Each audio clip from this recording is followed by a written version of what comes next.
در نبی پر یہ عمر بیتے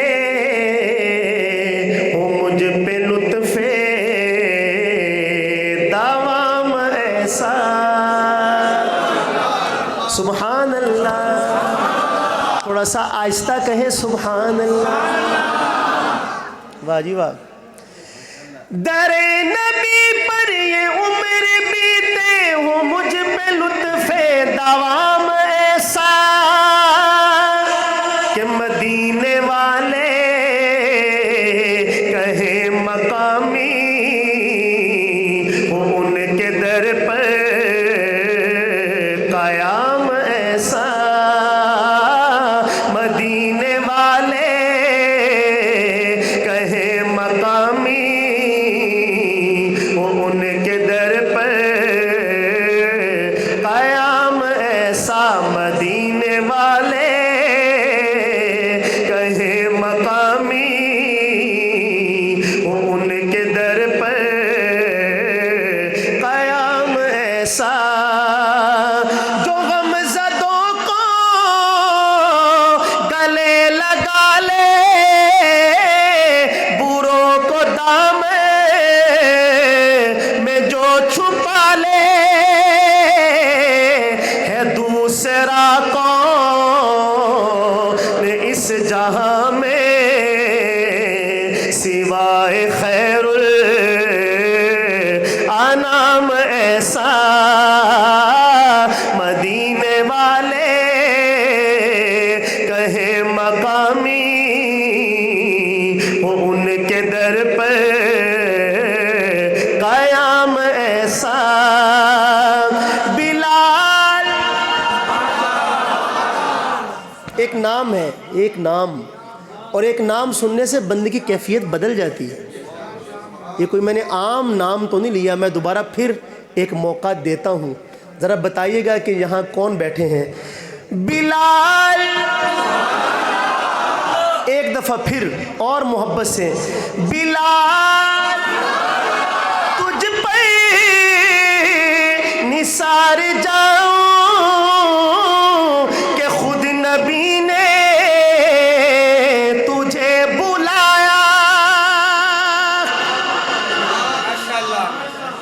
ہمارے آقا کا انتقال ہوا مدینہ میں تو بلال نے پہلی اذان پڑھی ظہر کی، اور جب بلال اس چبوترے پر گئے جہاں اذان پڑھتے تھے اور کہا اشہد ان محمد رسول اللہ، تو بلال کی ہچکی بن گئی اور بڑی مشکل سے اذان پوری کی اور واپس تشریف لائے اور کہا کہ مدینہ والوں آج کے بعد بلال اذان نہیں پڑھے گا. لوگوں نے کہا کیوں؟ تو جدائی برداشت کرنا، کئی سال تک تو لوگ یہ انتظار کرتے رہے کہ شاید سرکار دو عالم تشریف لے آئیں گے، کہیں گئے ہیں آ جائیں گے. لوگ جا کے مدینہ سے جو باہر سے آنے والے رستے تھے ان رستوں پہ جا کے انتظار کرتے تھے. یقین ہی نہیں آتا تھا. ہمارا کوئی پیارا چلا جائے دنیا سے، ہمیں جیسے یقین ہی نہ آتا، ایسا لگتا جیسے ابھی کمرے سے نکل آئیں گے. تو صحابہ کرام کو بھی یقین نہیں آتا تھا. تو بلال سے جدائی برداشت نہیں ہوتی تھی. یہاں سے ہجرت کر کے دمشق چلے گئے تو ایک عرصہ درمیان میں گزر گیا اور سرکار نے حضرت بلال سے خواب میں فرمایا کہ بلال یہ کیسی بے وفائی ہے، تم تو کبھی ملنے بھی نہیں آتے. تو بلال بھاگم بھاگ پہنچے مدینہ طیبہ میں. علامہ اقبال نے کہا تھا وہ آستان نہ چھٹا تجھ سے ایک دم کے لیے، کسی کے عشق میں تو نے مزے ستم کے لیے. جفا جو عشق میں ہوتی ہے وہ جفا ہی نہیں، ستم نہ ہو تو محبت کا کچھ مزہ ہی نہیں. بلال سے زیادہ کون جانتا ہے محبت میں ستم کیسے سہے جاتے ہیں. تو جب مدینہ طیبہ میں حاضر ہوئے آ کے قبر اطہر پر گر گئے، ہوش آیا، پانی پلایا. لوگوں نے کہا کہ بلال آج بڑے عرصے بعد آپ تشریف لائے ہیں، ہمیں ذرا اذان ہی سنا دیں.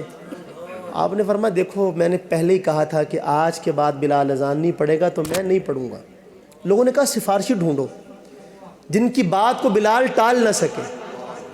تو نگاہیں اٹھیں تو دو شہزادوں پہ جا کے ٹھہر گئے، اور بلال نے دیکھا تھا کہ ان کے پاؤں میرے آقا کے سینے پر لگا کرتے تھے.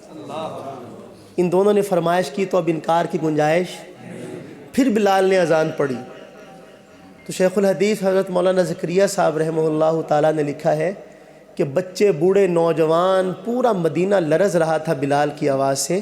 سارے مدینہ کے مسجد نبوی کے دائیں بائیں جمع ہو گئے کہ آج مؤذن رسول آئے ہیں، شاید رسول بھی آ جائیں گے. وہ زمانہ یاد آیا، اللہ کے نبی کا زمانہ. شاعر کہتا کیا ہے؟ دوسرا مصرع بطور خاص: بلال تجھ پہ نثار جاؤں کہ خود نبی نے تجھے بلایا، نصیب ہو تو نصیب ایسا، غلام ہو تو غلام ایسا. مل کے کہیں: نصیب ہو تو نصیب ایسا، غلام ہو تو. بلال جیسا نصیب ہو تو نصیب ایسا، غلام ہو تو غلام ایسا. ہے جتنے عقلوں خرد کے دعوے، سب ان کی گرد سفر میں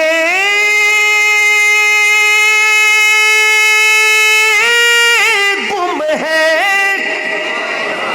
جتنے عقلوں خرد کے دعوے، سب ان کی گرد سفر میں گم ہے. کوئی بھی اب تک سمجھ نہ پایا ہے مصطفیٰ کا مقام ایسا. کوئی بھی اب تک سمجھ نہ پایا ہے مصطفیٰ کا مقام ایسا. کیسا مقام؟ نماز، سبحان اللہ، نماز اقصی میں جب پڑھائی تو انبیاء رسول یہ بولے: نماز ہو تو نماز ایسی، امام ہو تو امام. ایسا نہیں، ذرا سب کی آواز آئے.